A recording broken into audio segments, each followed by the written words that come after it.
ଆଜି ବାକ୍ୟ ମଣ୍ଡଳୀ ମଣ୍ଡଳୀ ପଢିବାରେ ସାହାଯ୍ୟ କରିବେ। ପ୍ରଭୁ ସଦାପ୍ରଭୁ କହନ୍ତି, ଦେଖ ଯେଉଁଦିନ ଆମେ ଏହି ଦେଶକୁ ଦୁର୍ଭିକ୍ଷ ପ୍ରେରଣ କରିବା, ଏପରି ଦିନ ଆସୁଅଛି, ତାହା ଅନ୍ନ ବା ଜଳ ପିପାସାର ଦୁର୍ଭିକ୍ଷ ନୁହେଁ, ମାତ୍ର ସଦାପ୍ରଭୁଙ୍କର ବାକ୍ୟ ଶୁଣିବାର ଦୁର୍ଭିକ୍ଷ ହେବ। ପ୍ରିୟର ଭାଇ ଭଉଣୀ ମାନେ, ଆଉ ଏଇଟା ଆମୋସ ଭବିଷ୍ୟତ ବକ୍ତାଙ୍କ ଦ୍ୱାରା ଆଗାମୀ ଭବିଷ୍ୟତରେ କଣ ଘଟିବାକୁ ଯାଉଅଛି ଆଉ ସେ ବିଷୟରେ ସଦାପ୍ରଭୁ ପ୍ରକାଶ କରନ୍ତି ନାଇଁ। କଣ କହିଛନ୍ତି ଆଉ ଥରେ ପଢି ଦିଅନ୍ତୁ। ପ୍ରଭୁ ସଦାପ୍ରଭୁ କୁହନ୍ତି, ପ୍ରଭୁ ସଦାପ୍ରଭୁ କୁହନ୍ତି ନାଇଁ କି?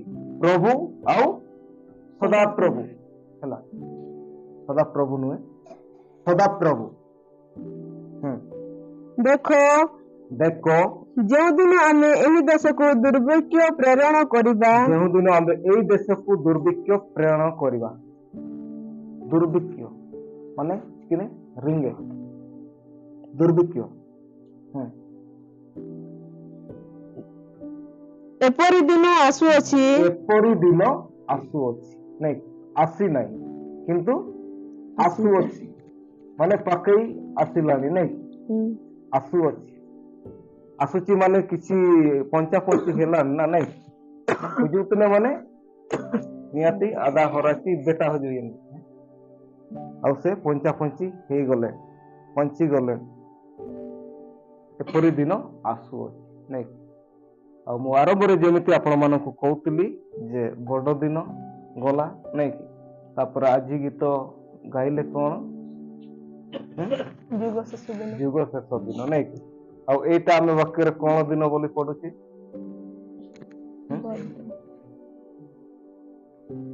ସେହି ଦିନ ନାଇଁ କି। ଆଗକୁ ନିଶ୍ଚିତ ଭାବରେ କୋଉ ଦିନ ସେଟା ଆମେ ଦେଖିବାକୁ ପାଇବା। ତ ପ୍ରିୟର ଭାଇ ଭଉଣୀ ମାନେ, ସେହି ଦିନ ଆଉ ଦୁର୍ଭିକ୍ଷ ଏହିପରି ବିଷୟ ଲେଖାଯାଇଛି। ତେଣୁକରି ପ୍ରିୟର ଭାଇ ଭଉଣୀ ମାନେ, ଏଇ ବିଷୟ ବା ଏଇ ବାକ୍ୟ ଆମୋସ ପ୍ରବକ୍ତାଙ୍କ ଦ୍ୱାରା ତାହା ପ୍ରକାଶ କରାଯାଇଛି। ଆଉ ଏହା ସମସ୍ତ ଲୋକମାନଙ୍କୁ ଜଣାଇ ଦିଆଯାଉଛି ଯେ ଦିନ ଆସିବ, ସମୟ ଆସିବ ବା ଏମିତି ଦିନ ଆସୁଅଛି ଆପଣ ମାନେ ଦେଖିବାକୁ ପାଇବେ। ତାହା ଅନ୍ନ ବା ଜଳ ପିପାସାର ଦୁର୍ଭିକ୍ଷ ନୁହେଁ, ତା ଅନ୍ନ ବା ଜଳ ପିପାସାର ଦୁର୍ଭିକ୍ଷ ନୁହେଁ। ଇନା ଜମିଆ ୟା ତିତାଙ୍ଗ ନୁଇ ତିଆ ରେଙ୍ଗେ ତିତାଙ୍ଗ ରିଆ ରିଙ୍ଗେ କାଗେ ନାଇଁ, ସେଟା ଅନ୍ନ କହିଲେ ଖାଇବାର ବା ଖାଦ୍ୟର ଅଭାବ କିମ୍ବା ଜଳର ଅଭାବ, ସେଇ ଦୁର୍ଭିକ୍ଷ ନୁହେଁ ବୋଲି କହୁଛି। ତା ମାନେ କଣ ଦୁର୍ଭିକ୍ଷ ଆମେ ଜାଣୁ ନାଇଁ କି, ବର୍ଷା ନହେଲେ ନାଦ ସମସ୍ତ ପ୍ରକାର ଚାଷ ବା ସମସ୍ତ ପ୍ରକାର ନଦୀ ନାଳ କଣ ହୋଇଯାଏ, ଶୁଖିଯାଏ ନାଇଁ। ଆଉ ଚାଷ ନହେଲେ ଖାଦ୍ୟର ଅଭାବ ହୁଏ, ଖାଦ୍ୟ ପାନୀୟର ଅଭାବ ହୋଇଥାଏ। ତ ପ୍ରିୟର ଭାଇ ଭଉଣୀ ମାନେ, କିନ୍ତୁ ସେଇ ପରିକା ଦୁର୍ଭିକ୍ଷ ନୁହେଁ। ଜମିଆ ନୁଏ ୟା ତେତାଙ୍ଗ ଲାଏ ରେଙ୍ଗେ ଦା ତେତାଙ୍ଗ ରିଆ ରିଙ୍ଗେ ଦବାନ। ତ ସେ ଖାଇବା ପିଇବା ଏଇ ପ୍ରକାରର ତୃଷା ମେଣ୍ଟାଇବାର କିମ୍ବା ଆମର ଯୋଉ ଖାଦ୍ୟ ଶରୀର ପାଇଁ ଦରକାର, ତାହାର ଦୁର୍ଭିକ୍ଷ ଘଟିବ ନାହିଁ। ସେହିପରିକା ଦୁର୍ଭିକ୍ଷ ପ୍ରଭୁ ଘଟାଇବେ ନାହିଁ ବା ଆଣିବେ ନାହିଁ, କିନ୍ତୁ ଭିନ୍ନ ପ୍ରକାର ଦୁର୍ଭିକ୍ଷ ଆଣୁଛନ୍ତି, ଆସୁଛି ନାଇଁ। ଆଉ ସେଟା ଆମମାନେ ଆଗକୁ ଦେଖିବୁ। ମାତ୍ର ସଦାପ୍ରଭୁଙ୍କର ବାକ୍ୟ ଶୁଣିବାର ଦୁର୍ଭିକ୍ଷ ହେବ। ମାତ୍ର ସଦାପ୍ରଭୁଙ୍କର ବାକ୍ୟ ଶୁଣିବାର କଣ ହେବ, ଦୁର୍ଭିକ୍ଷ ହେବ। ଏଇଟା ପାଇଁ ପ୍ରଭୁ କହୁଛନ୍ତି, କାରଣ ସଦାପ୍ରଭୁଙ୍କର ବାକ୍ୟ ଶୁଣିବାର, ସଦାପ୍ରଭୁ ପରମେଶ୍ୱର ବାକ୍ୟ ଆୟୁମେତିଆ ଚିନା ହବା ରିଙ୍ଗେ ଦୁର୍ଭିକ୍ଷ ହେବ ହେଲା। এই বাক্য যেତେବେଳେ ଆମେ ଅଧ୍ୟୟନ କରୁଛୁ ତ ଗୋଟେ ବିଷୟ ମନେ ପଡେ ହେଲା, ଆପଣମାନେ ବି ଜାଣିଛନ୍ତି ଯେତେବେଳେ ଯୋସେଫ ମିଶର ଦେଶର ଥିଲେ ନାଇଁ, କୋଉଠି ଥିଲେ? ମିଶର ଦେଶରେ। ଆଉ ସେ ସମୟରେ ସ୍ୱପ୍ନ ରାଜା ପାଇଥିଲେ ନାଇଁ କି, ସେଟା ଯୋଉଟା କି 7 ବର୍ଷ ନା କେତେ ଦୁର୍ଭିକ୍ଷ ହେବ ବୋଲିକରି, ଆଉ 7 ବର୍ଷ ପୁରା ଫସଲ ବଢିଆ ହେବ ନାଇଁ କି, ଆଗତୁରା ତାକୁ ସ୍ୱପ୍ନ ଦ୍ୱାରା ପାର ରାଜାଙ୍କୁ ଜଣାଇଥିଲେ। ତ ତାର ଅର୍ଥ ଯୋସେଫ ପ୍ରକାଶ କରିଥିଲେ ସଦାପ୍ରଭୁଙ୍କ। ତ ସେ ଲୋକ ଥିଲେ, ତ ସେ 7 ବର୍ଷ ବଢିଆ ଚାଷବାସ ହେଲା ନାଇଁ କି, ଆଉ ଯଦି ସେଟା ଭରପୁର ଭାବରେ ଅମଳ ହେଲା, ଯଦି ଏମିତି ଈଶ୍ୱରଙ୍କର ଆଶୀର୍ବାଦ ସେଇ ଯୋସେଫଙ୍କ ଉପରେ ଥିଲା, ଆଉ ସେଇ ଦେଶରେ ଏମିତି ଚାଷ ହେଲା, ଆଉ ସେମାନେ ଯଦି ଗୋଟେ ବିଲରେ 10 କୁଇଣ୍ଟାଲ ଗୋଟେ ଏକରରେ ଯଦି ସେମାନେ 15 କି 16 କି 18 କି 20 କୁଇଣ୍ଟାଲ ପାଉଛନ୍ତି, କିନ୍ତୁ ଡବଲ କରିଦେଲା ମାନେ ନିହାତି 25-30 ବି ହେଇଗଲା ନାଇଁ। ତ ପ୍ରଚୁର ଭାବରେ ସେ ସମୟରେ ଅମଳ ହେଲା, ଆଉ 7 ବର୍ଷ ଯାଏ ନାଇଁ। ତାର ପରେ କଣ ହେଲା? ଦୁର୍ଭିକ୍ଷ ପଡିଲା। ସେଟା ଖାଦ୍ୟପେୟର ଦୁର୍ଭିକ୍ଷ ଇନାଚିକିନେ ଜମା ନୁଏରିଆ ରି। ତ ପ୍ରିୟର ଭାଇ ଭଉଣୀ ମାନେ, ସେ ସମୟରେ ସେପରି ହେଇଥିଲା, କିନ୍ତୁ ସେଇ ଦୁର୍ଭିକ୍ଷ ସମୟରେ ଯେମିତି ଭୋକ ଉପସରେ ନ ରୁହନ୍ତି, ଏଥିପାଇଁ ସେଇ ଦେଶରେ ବଡ ବଡ କୋଠାରେ ଆଉ ବଡ ବଡ ଗୁଦାମରେ ସେଟା ସବୁ ସଞ୍ଚୟ କରିକି ରଖିଲେ। କିନା ଯେମିତି ଆମର ବିଭିନ୍ନ ବ୍ଲକ ଜିଲ୍ଲା ସ୍ତରୀୟ ସେପରି ବଡ ବଡ ଗୁଦାମ ଗୁଡାକ ରହିଛି, ଆଉ ସେଠି ସମସ୍ତ ଖାଦ୍ୟ ଯୋଉଟା କି ସରକାର ତରଫରୁ ସେଗୁଡାରେ ସବୁ ଜମା କରିଥାନ୍ତି, ଆଉ ସେଇଠୁ ସବୁଆଡେ ଟ୍ରାନ୍ସଫର ହୁଏ ସବୁ ପଞ୍ଚାୟତକୁ, ତାପରେ ପଞ୍ଚାୟତରୁ ପ୍ରତ୍ୟେକ ଗ୍ରାମକୁ। ତ ପ୍ରିୟର ଭାଇ ଭଉଣୀ ମାନେ, ସେଟା ସେ ପରିକାର ଭଣ୍ଡାର ରହିଥାଏ। ତ ସେଇ ଯୋସେଫଙ୍କ ସମୟରେ ମଧ୍ୟ ସେ ମିଶର ଦେଶରେ ସେ ପ୍ରକାର ଆଗରେ ହିଁ ସୂଚନା ଦିଆଯାଇଥିଲା ସ୍ୱପ୍ନ ଦ୍ୱାରା। ଆଉ ଯୋସେଫ ସେ ରାଜାଙ୍କୁ କହିଲେ ସେ 7 ବର୍ଷ ଭଲ ଚାଷ ହେବ, ଆଉ 7 ବର୍ଷ ଦୁର୍ଭିକ୍ଷ ହେବ, ତେଣୁକରି ଆପଣ ସେ 7 ବର୍ଷରେ ଭଲ ଭାବରେ ଚାଷ କରନ୍ତୁ, ଆଉ ସେ ସବୁ ନିଜର ଉମାର ବା ସେମିତି ଗୋଟେ ବଡ ବଡ ଗୁଦାମରେ ସେ ସବୁ ରଖନ୍ତୁ। ଆଉ ପ୍ରିୟର ଭାଇ ଭଉଣୀ ମାନେ, ତାର ବିଷୟରେ ଆମେ ଜାଣିଅଛୁ। ତ ସେଇଟା ଖାଦ୍ୟପେୟର ଦୁର୍ଭିକ୍ଷ ବିଷୟରେ କୁହାଯାଉଥିଲା। କିନ୍ତୁ ପ୍ରିୟର ଭାଇ ଭଉଣୀ ମାନେ, ଆମମାନେ ଆଜିର ବାକ୍ୟରେ ଆମେ ଶୁଣିବାକୁ ବା ଦେଖିବାକୁ ପାଉଛୁ ବାକ୍ୟର ଦୁର୍ଭିକ୍ଷ ନାଇଁ କି, ସଦାପ୍ରଭୁଙ୍କର କଣ ବାକ୍ୟର ଦୁର୍ଭିକ୍ଷ ହେବାକୁ ଯାଉଛି। ତାମାନେ ଆମମାନେ ଏଇଟା ଶୁଣୁଛୁ ନାଇଁ କି, ଆଉ ଏ ସମୟରେ ଆଗକୁ ଦୁର୍ଭିକ୍ଷ ଆସୁଛି, ମାନେ ଆମେ କଣ କରିବା? ବର୍ତ୍ତମାନ ଧରାଯାଉ କୁହାଯିବ ଏ ବର୍ଷ ତ ବଢିଆ ଚାଷ ହେଇଛି, ଆମର ବି ନାଇଁ ହେଇଛି ନା, ସମସ୍ତଙ୍କର ଭଲ ଚାଷ ହେଇଛି। ଯଦି ଏ ସମୟରେ ଯୋଉମାନେ ବୈଜ୍ଞାନିକ ମାନେ, ଯୋଉମାନେ ସବୁ ପରୀକ୍ଷା ନିରୀକ୍ଷା ଜଳବାୟୁ ବା ବର୍ଷା ପବନ ସବୁ ମାପୁଛନ୍ତି, ଜାଣୁଛନ୍ତି ନାଇଁ, ସେମାନେ ଘୋଷଣା କରିବେ ଯେ ଆଉ 2 ବର୍ଷ କଣ ହେବ? ଦୁର୍ଭିକ୍ଷ ହେବ ନାଇଁ। ଯଦି ସେମାନେ ଆଉ 2-3 ବର୍ଷ ଭିତରେ ଆଗକୁ କଣ ହେବ? ଦୁର୍ଭିକ୍ଷ ହେବ ନାଇଁ। ସେମାନେ କହିବେ ଆଉ 2 ବର୍ଷ ଭଲ ଚାଷ ହେବ, ତାପରେ ଆଗକୁ କଣ ହେବ? ଦୁର୍ଭିକ୍ଷ ହେବ, ଆଉ ସେପଟେ ଦୁର୍ଭିକ୍ଷ ସାମ୍ନା କରିବାକୁ ପଡିବ। ତାହେଲେ ଆମମାନେ ସେଇଟା ଶୁଣିକି କେମିତି ପ୍ରସ୍ତୁତ ହେବେ? बिल्कुल वो तैयार नहीं यार पथरेंगे मतलब।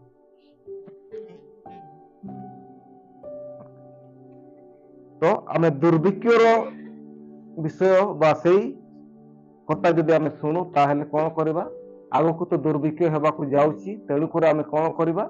ଅଳସୁଆ ନ ହୋଇ ନାଇଁ କି କିନ୍ତୁ ପରିଶ୍ରମ କରିବା। କ'ଣ ପାଇଁ? ଆଗକୁ ଦୁର୍ଭିକ୍ଷ ରହିଛି।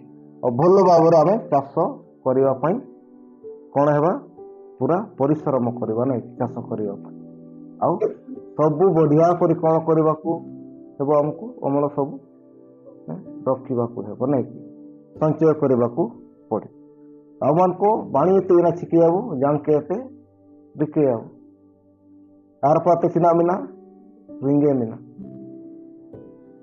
ଆଗକୁ ଦୁର୍ଭିକ୍ଷ ଏସବୁ ଅମଳ କରିକି ଆମମାନେ ନିଜର ଅମାରରେ ରଖିଥାଉ। ତ ପ୍ରିୟର ଭାଇ ଭଉଣୀ ମାନେ, ତଦ୍ରୂପ ହିଁ ଆମମାନଙ୍କୁ ଈଶ୍ୱରଙ୍କର ବାକ୍ୟ ବା ସଦାପ୍ରଭୁଙ୍କର ବାକ୍ୟର ଦୁର୍ଭିକ୍ଷ ହେବାକୁ ଯାଉଅଛି ନାଇଁ। ଏଇ ସମୟରେ ଆମେ କ'ଣ କରିବାର ଅଛି? ବାକ୍ୟକୁ କ'ଣ କରିବାର ଅଛି? ସଂଗ୍ରହ କରିକି ସଞ୍ଚୟ କରିକି ରଖିବାର ଅଛି ନାଇଁ। କୋଉଠି? କ'ଣ ରଖି? ହୃଦୟରେ ଏକା ମନ ଅନ୍ତର ଆଉ ମାନେ ସଞ୍ଚୟ କରିକି ରଖିବାର ଅଛି। ତ ପ୍ରିୟର ଭାଇ ଭଉଣୀ ମାନେ, ଆଗକୁ ଦୁର୍ଭିକ୍ଷ ହେବା ପାଇଁ ଯାଉଅଛି। ବାକ୍ୟର ସଦାପ୍ରଭୁଙ୍କର ବାକ୍ୟର ଆଉ ଦେଖାଗଲାଣି ନାଇଁ କି ତାର ଲକ୍ଷଣ ଗଳା ଦେଖାଗଲା ହେଲା ଗୋଟେ ଗୋଟେ ଜାଗାରେ। ଆଉ ପ୍ରାର୍ଥନା ବାକ୍ୟ ମିଳୁନାହିଁ ନାଇଁ କି? ମିଳୁଛି କି ନାଇଁ? ଅନେକ ବ୍ୟାକୁଳ ହେଇ ସାରିଲେଣି ନାଇଁ କି? ଅଦାଅଦି ତାଙ୍କର ପାଇଁ ଦୁର୍ଭିକ୍ଷ ହେଇଗଲାଣି।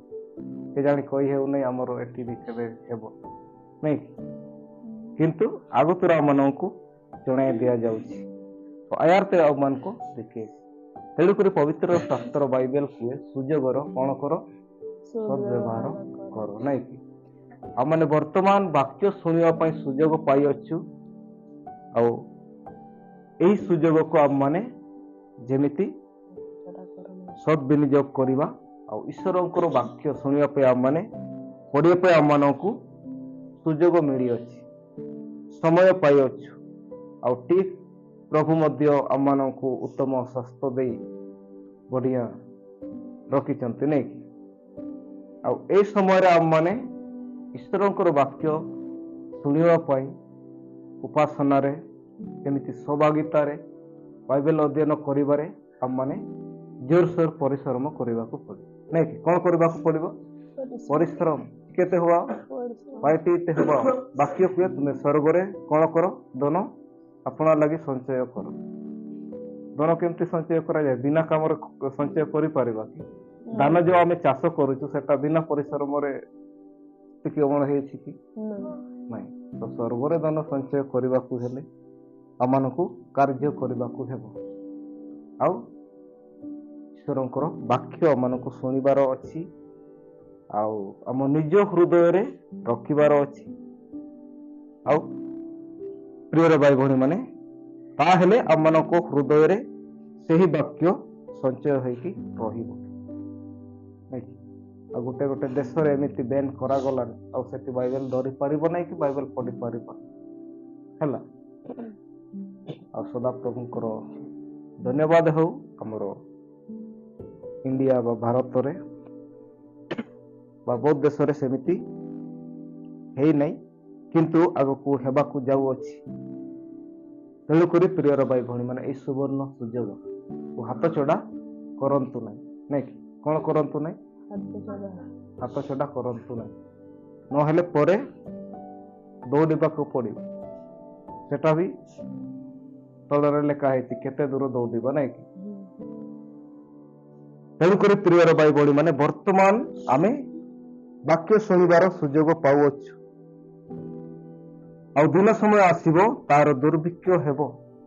ଆଉ ଆମେ ଦେଖୁ ଅନେକ ସ୍ଥାନରେ ଯୋଉଟା କି ଆତ୍ମାର ଖାଦ୍ୟ ବାକ୍ୟ ଅଟେ, ଆଉ ସେଇ ଆତ୍ମାର ଝଳ ମଧ୍ୟ ବାକ୍ୟ। ଯୀଶୁ ମୁଁ ଜୀବନ୍ତ ଝଳ ବୋଲି କୁହେ ନାଇଁ କି? ତ ଯୋଉଟା ଆମମାନଙ୍କ ଜୀବନରେ ଆମମାନଙ୍କୁ ପରିତୃପ୍ତ ଆତ୍ମା ପରିତୃପ୍ତ ହୁଏ। ସେଇ ପ୍ରକାର ବାକ୍ୟ ପ୍ରିୟର ଭାଇ ଭଉଣୀ ମାନେ ବର୍ତ୍ତମାନ ମଧ୍ୟ ଧୀରେ ଧୀରେ କମିବାକୁ ଲାଗିଲାନି ହେଲା। ଆଉ କେବଳ ଶରୀର ପାଇଁ ମିଳୁଛି କିନ୍ତୁ ଆତ୍ମା ପାଇଁ ମିଳୁନି। ଶରୀର ପାଇଁ ମିଳୁଛି ବୋଲେ କଣ? ତୁମେ ଆଶୀର୍ବାଦ ପାଇବ, ସୁସ୍ଥତା ପାଇବ, ନାଇଁ କି? ସେଟା ଦିଆଯାଉଛି। ଆଉ ମନ ପରିବର୍ତ୍ତନ କର, ପାପ ଛାଡ଼, ଧାର୍ମିକତାକୁ ଅନ୍ୱେଷଣ କର, ପବିତ୍ର ଜୀବନ ଯାପନ କର। ଏହା ବହୁତ ମାତ୍ରାରେ କମି ଯାଉଛି, ନାଇଁ କି? ଆଶୀର୍ବାଦ ପ୍ରଭୁ ଦେବେ। କିଏ ଦେବେ? ପ୍ରଭୁ ଯୀଶୁ ଖ୍ରୀଷ୍ଟ ଦେବେ, ନାଇଁ କି? ଆଉ ସୁସ୍ଥତା ଚାଙ୍ଗାଇ ଛୁଟକାରା ମଧ୍ୟ ଦେବେ। ଦେବେ କି ନାହିଁ? ସେ ଆରୋଗ୍ୟ ଦାତା ଅଟନ୍ତି। କିନ୍ତୁ ପ୍ରିୟର ଭାଇ ଭଉଣୀ ମାନେ ସେ ଭିତରେ ଆମକୁ କୋଉଟା ବେଶୀ ଦରକାର? ସୁସ୍ଥତା ଦରକାର ନା ଆଶୀର୍ବାଦ ଦରକାର ନା ପବିତ୍ରତା ମନ ପରିବର୍ତ୍ତନ ଦରକାର? इसी में जियो इसी में मारो, ସେଇଟା ଦରକାର ନା जिंदगी भर बने लॉन्ग जीवन जोटा कि कोई अंत नहीं है मन नहीं? कोटा दरकार? इसी में जियो इसी में मारो ସେଇଟା ଦରକାର। ଜଣଙ୍କର ପାଇଁ ସେଇଟା ଦରକାର। ଆଉ इसी में मारो उसी में जियो मेंतिया मैं तो गजब से नो तरफार जी दो ना दरकार कति एंदो सेटा भी दरकार नहीं एटा ସବୁ ତ ଆମେ ଧରିପାରିବାନି ନାଇଁ। ତାହେଲେ ପ୍ରଭୁଙ୍କ ପାଇଁ ଯେତେ ବି ଦୁଃଖ କଷ୍ଟ ପାଇଲେ ବି ଯେତେ ବି ମାନେ ଅସୁବିଧା ପାଇଲେ ବି ଆମମାନେ ଛାଡ଼ିବା ନାହିଁ। କ'ଣ ଛାଡ଼ିବା ନାହିଁ? ବିଶ୍ୱାସ ଛାଡ଼ିବା ନାହିଁ। ପ୍ରଭୁ ଯୀଶୁ ଖ୍ରୀଷ୍ଟଙ୍କୁ ଛାଡ଼ିବା ହେଲା। ଆଉ ପ୍ରଭୁ ଯୀଶୁ ଖ୍ରୀଷ୍ଟ ହିଁ ଆମମାନଙ୍କ ଜୀବନ ଅଟନ୍ତି। ତେଣୁକରି ପ୍ରିୟର ଭାଇ ଭଉଣୀ ମାନେ ଆମର ଶରୀର ସୁସ୍ଥତା ଥିଲେ ବି କ'ଣ ହେବ? ମାଟିର ମଣିଷ ମାଟିରେ ମିଶିବ ଦିନେ। ଆଉ ଆମେ ରୋଗଗ୍ରସ୍ତରେ ଥିଲେ ମଧ୍ୟ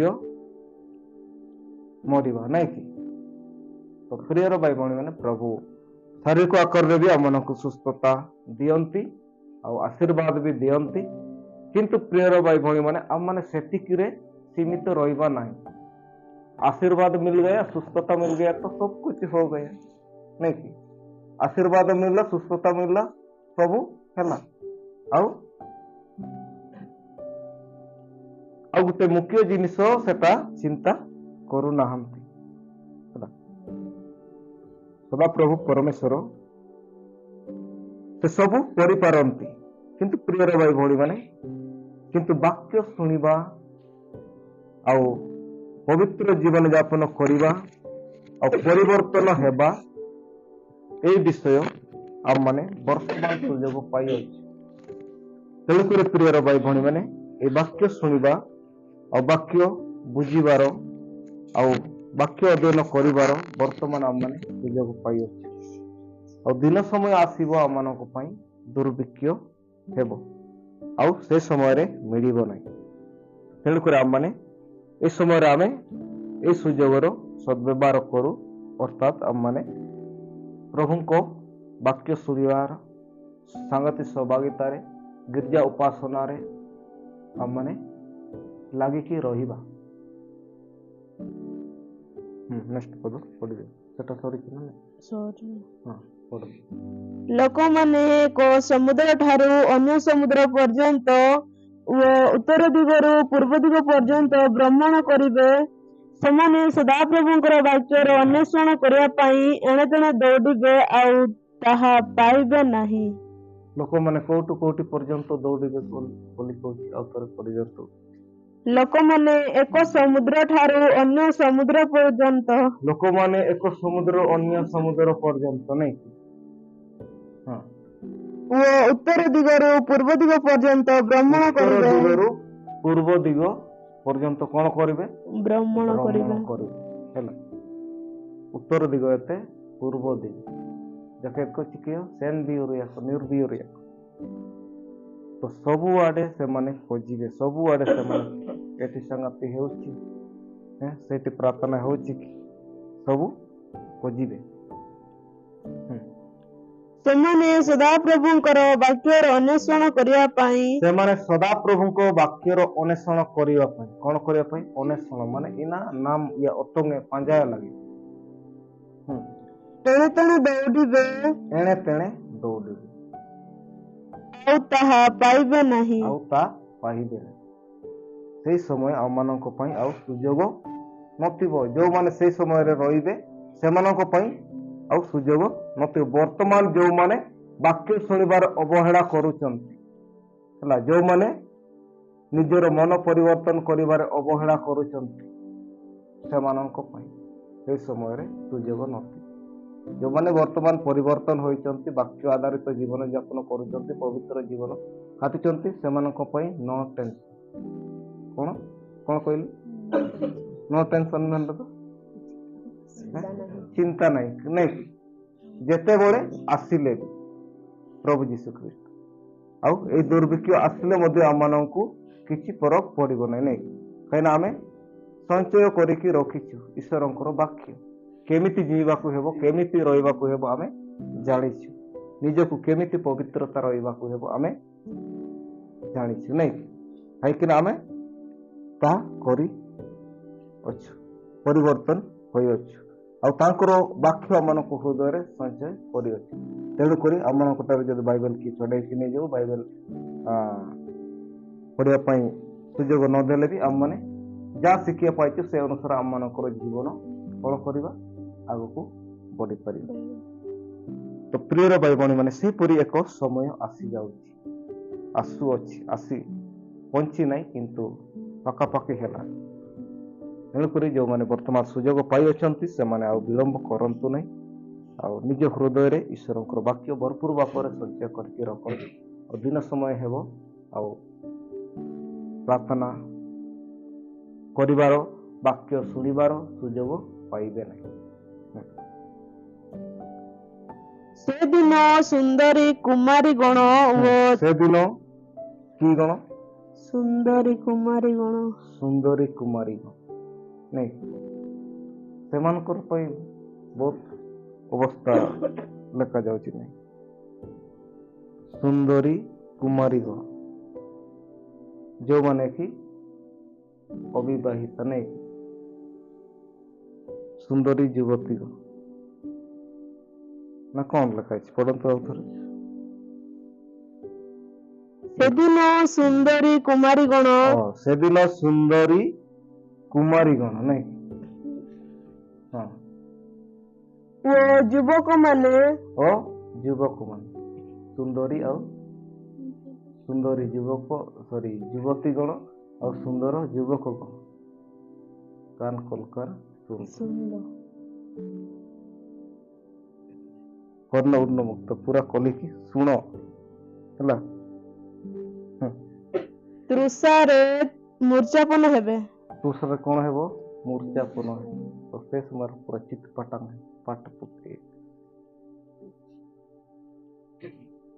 ସେ ସମୟ ସେମାନଙ୍କ ପାଇଁ ବହୁତ ସାଂଘାତିକ ଅବସ୍ଥା ହେବ ନାଇଁ ଆଜିକାଲି କ'ଣ କରୁଛନ୍ତି ଏତେ ବାକ୍ୟରେ ଧ୍ୟାନ ଦେଉନାହାନ୍ତି ନାଇଁ ଆଉ ବାଇବେଲ ପଢ଼ିବାରେ ମଧ୍ୟ ଧ୍ୟାନ ଦେଉନାହାନ୍ତି ବାକ୍ୟ ଶୁଣିବାରେ ମଧ୍ୟ ଧ୍ୟାନ ଯେଉଁମାନେ ଦେଉନାହାନ୍ତି ହେଲା ସମସ୍ତଙ୍କୁ ମୁଁ କହୁନି ଯେଉଁମାନେ ବିଲକୁଲ ହିଁ ବାକ୍ୟରେ ଧ୍ୟାନ ଦେଉନାହାନ୍ତି ଆଉ ନିଜର ଜୀବନରେ କେମିତି ପବିତ୍ରତା ରହିବାର ଏଇସବୁ ଧ୍ୟାନ ଦେଉନାହାନ୍ତି ଆଉ ସେ ସମସ୍ତେ ସେ ସମୟରେ ମୁସ୍କିଲରେ ବା ସଙ୍କଟରେ ପଡ଼ିବେ ଅସୁବିଧାରେ ପଡ଼ିବେ ଆଉ ସେମାନଙ୍କ ପାଇଁ ସେହି ଦିନ ବହୁତ ମୁସ୍କିଲର ଦିନ ହେବ ପ୍ରିୟର ଯୁବତୀ ଯୁବକ ବନ୍ଧୁଗଣ ସମସ୍ତେ ଏଇ ବାକ୍ୟ ଶୁଣି ଆପଣମାନେ ନିଜ ନିଜକୁ ପ୍ରସ୍ତୁତ ହୁଅନ୍ତୁ ଆଉ ଈଶ୍ୱରଙ୍କର ବାକ୍ୟ ଅନୁସାରେ ନିଜକୁ ପ୍ରସ୍ତୁତ କରନ୍ତୁ ଆଉ ତାହେଲେ ଆପଣମାନଙ୍କ ଜୀବନରେ এই ପ୍ରକାର ଅବସ୍ଥା ବା ଏଇ ସବୁ ସମ୍ମୁଖୀନ ହେବାକୁ ପଡ଼ିବ ନାହିଁ। ଆଉ ଆଜିକାର ଡେଟ୍ରେ ଆମେ ଦେଖୁ, ଆଜିକାର ସମୟରେ ଆମେ ଦେଖୁ ଅନେକ ଯୁବା ଯୁବତୀ ମାନେ ଈଶ୍ୱରଙ୍କର ବା ସଦାପ୍ରଭୁଙ୍କର ଭୟଭକ୍ତି ରଖନ୍ତି, ଯାହା ଫଳରେ ସେମାନଙ୍କୁ ପାପ ଆଡ଼କୁ ନେଇଯାଏ। ତେଣୁକରି ପ୍ରିୟର ଯୁବତୀ ଭାଇ ଭଉଣୀ ମାନେ ସମସ୍ତେ ନିଜକୁ ସଂଯମ ରଖନ୍ତୁ, ନିଜକୁ ପବିତ୍ରତା ରଖନ୍ତୁ। ଈଶ୍ୱରଙ୍କର ବାକ୍ୟ କୁହେ, ଯୌବନ ସମୟରେ ସଦାପ୍ରଭୁଙ୍କୁ କ'ଣ କର? ସ୍ମରଣ କର। ଯଦି ନାହିଁ ସ୍ମରଣ ଆଉ ମରଣ ନାଇଁ। ଯଦି ସ୍ମରଣ କରିବ ନାହିଁ ତାହେଲେ ମରଣ ନିଶ୍ଚିତ। ମରଣ ଦିନେ ଆସିବ ନାଇଁ, କିନ୍ତୁ 2 ଥର ମରିବାକୁ ପଡେ। କେତେ ଥର? 2 ଥର ମରିବାକୁ ଚାହୁଁଛ ନା ଥରେ ମରିବାକୁ? ଥରେ। 1 ବାର ମାର ହେଲା, 2 ବାର ନାହିଁ।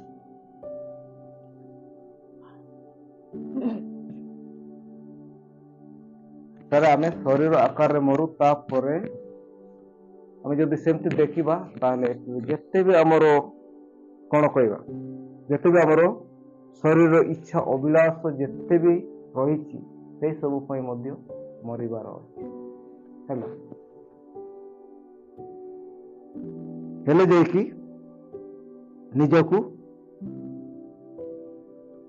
ଆଉ ଆମମାନେ ପୁଣି ଥରେ ଅନନ୍ତ ଜୀବନ ପାଇପାରିବେ। ତେଣୁକରି ପ୍ରିୟର ଭାଇ ଏବଂ ଭଉଣୀ ମାନେ ଆଉ ସମସ୍ତେ, କେବଳ ଯେ ଯୁବକ ଯୁବତୀ ମାନଙ୍କ ପାଇଁ ଏକା ନୁହେଁ ସେମିତି ଏକା ଏ ବାକ୍ୟ ବିଶେଷ ଭାବରେ ତାଙ୍କ ପାଇଁ ଏଇ ହେଡଲାଇନଟା ରହିଛି। କିନ୍ତୁ ବାଇବେଲ କୁହେ ସମସ୍ତେ ତ ପାପ କରିଅଛନ୍ତି ନାଇଁ। ତେଣୁକରି ଆଜିକାଲି ଯେଉଁମାନେ ସାଦିସୁଦା ଅଛନ୍ତି ସେମାନେ ବି ସେ କମ୍ ନାହିଁ ନାଇଁ, ସେମାନେ ବି ଯୁବକ ଯୁବତୀ ମାନଙ୍କୁ ପାର କରିଦେଉଛନ୍ତି ନାଇଁ କି, ଅତିକ୍ରମ କରିଦେଉଛନ୍ତି। ତ ସମସ୍ତଙ୍କୁ ବାକ୍ୟ ସମସ୍ତଙ୍କ ପାଇଁ, ଆଉ ଆମେ ସମସ୍ତେ ନିଜକୁ କେମିତି ପବିତ୍ରତା ରଖିବା।